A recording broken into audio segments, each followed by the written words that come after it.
Hey there, students. In this segment, I'm going to continue my discussion of the revolutions of 1848, focusing on the French Revolution of 1848. Now, keep in mind, that's a different French Revolution. That's not all the people getting their heads cut off. I've got some other videos about that. You might want to check them out. But I'm going to focus specifically on the Revolution of 1848 in France. Now, keep in mind, if you didn't see the introductory video, you might want to take a look at that because I'm explaining some background of the revolutions of 1848 before getting into the individual revolutions. This one goes out to Coley and the Tom Richey Fan Club, Kansas City chapter. Hopefully y'all are watching. Thanks for all of your support on Twitter and all that kind of stuff.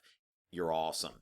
All right, so let's go ahead and get into France. So France is one of many nations in Europe to have a revolution in 1848. Why did this happen? Well, it all starts with Louis Philippe, the citizen king of France, who was a constitutional monarch who'd been at it for some time. It replaced the Bourbon monarch, and this is something that was kind of a thing with conservatives. Conservatives didn't think that he was legitimate, and it ends up that liberals didn't think that he was liberal enough, even though he was a constitutional monarch and he had some liberal leanings. But the liberals are not impressed with some things about his administration in 1848. Francois Guizot was Louis Philippe's prime minister, and he was what you would call a conservative liberal, which may seem kind of a misnomer for Americans, but for Europeans that's really not so odd, because a liberal believes in liberal values of an unregulated economy, separation of church and state, civil liberties, and all of that kind of stuff. A conservative liberal believes those things to a point, but isn't for shaking things up too much, okay? So a liberal with a conservative streak, or maybe a conservative with a liberal streak. But Guizot became really more conservative as people wanted to have Republican banquets. They were having these dinners in honor of republicanism. Now keep in mind that republicanism is about having government without a monarch. Now remember the last time the French tried that. Wah! That didn't go so well. So when people start mentioning republicanism in France, people get scared. And what they really wanted to do was on February 22nd, 1848, the Republicans wanted to have a dinner to celebrate George Washington's birthday. Now, as an American, I think that is great. You know, I cannot think of a better person to do that for.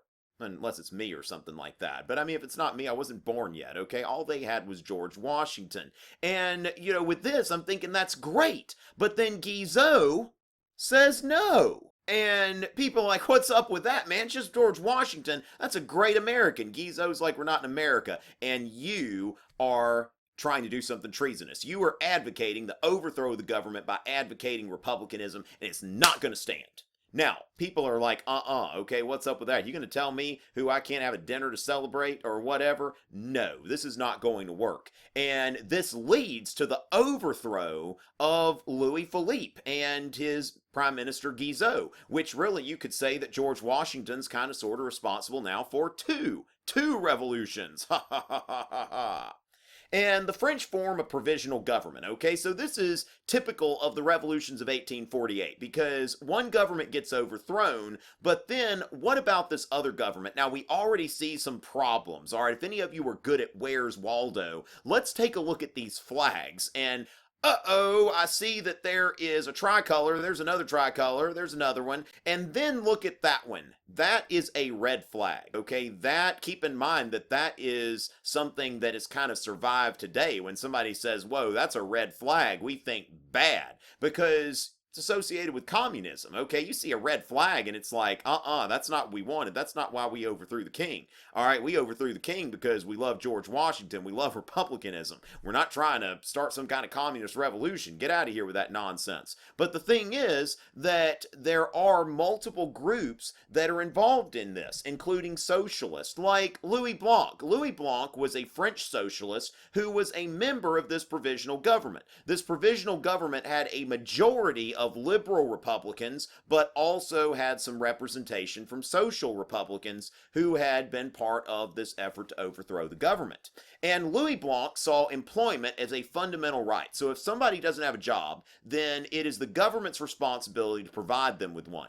And this is where we see that Louis Blanc is somewhat of a visionary because he's one of the first people to see the potential to use government to implement socialist policies. That you don't have to form a utopia and you don't have to violently overthrow the government. You can use government to implement socialism. This is something later they'll call Fabian socialism. Work through the democratic process. Don't try to confront capitalism right then and there. And it was actually Louis Blanc who came up with the term capitalism. I saw that in some kind of talk that Dr. Marx gave, so thanks for that.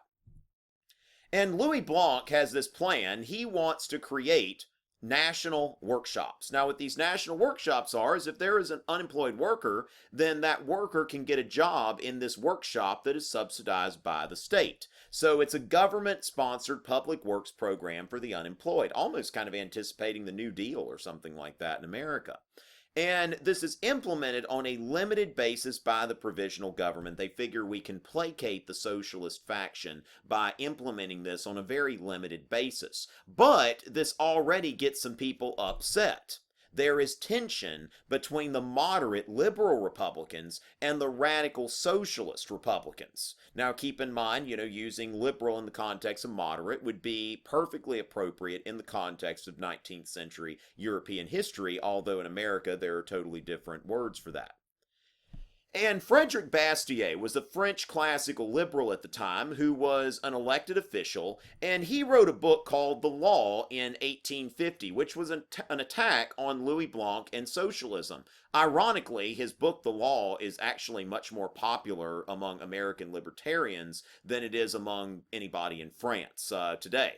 So Bastiat wrote The Law, and what he said here about the socialists is, I do not dispute their right to invent social combinations, to advertise them, to advocate them, and to try them upon themselves at their own expense and risk.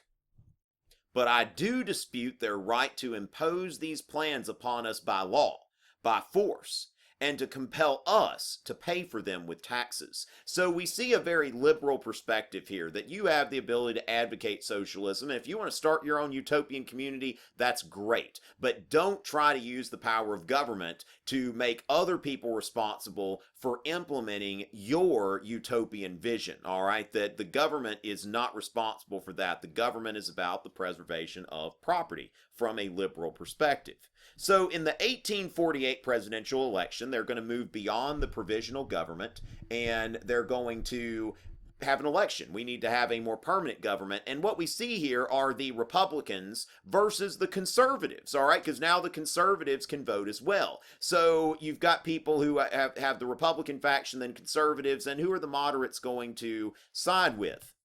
And you also have an urban versus rural divide because conservative rural voters don't want to be taxed to pay for socialist programs. When you look at France or the United States or anywhere like that, rural areas tend to be more conservative, and that's a group within France that a lot of times gets overlooked in European history. When we think about the French Revolution, a lot of times we're focused on the cities and that sort of thing, but there are a lot of rural people in France, and it's a pretty big conservative voting bloc even today.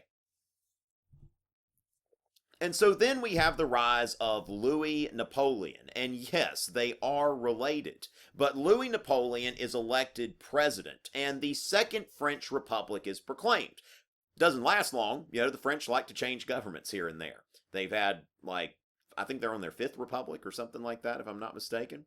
And Napoleon III ruled France until France was defeated in the Franco-Prussian War. So, being Napoleon's relative, we might expect some things of Louis Napoleon. The apple, in this case, as in many cases, does not fall far from the tree. And what happens is when Louis Napoleon is term limited to one term, because that's a characteristic of republicanism, that you have term limits and rotation in office, Louis Napoleon decides, you know what, I'm going to adopt a new name, Napoleon III. We never really hear about Napoleon II, do we? Whatever happened to that guy? I might have to look that up and make a video or something. And we have the beginning of the Second French Empire. So just like the original Napoleon, you've got a coup d'etat and an empire is established. And this Second French Empire lasts from 1852 to 1870, and Napoleon continues to rule France, but now as emperor. And the French Revolution of 1848 is pretty typical in that, first of all, divided revolutionaries are unable to agree on a program. Then, conservatives and moderates fear the excesses of the radicals. And then finally, counter-revolutionary conservatives return to power. So whether we're looking at France, whether we're looking at Austria, whether we're looking at Prussia, we're seeing the same results here. So keep that in mind, that you've got kind of a framework from which to understand the revolutions of 1848. And in the next segment, we'll move on to the German states. So thanks for watching this segment, but hopefully you'll keep up and go ahead and click through and go on to the next segment of this video where I'll address the revolutions of 1848 in Germany and Austria.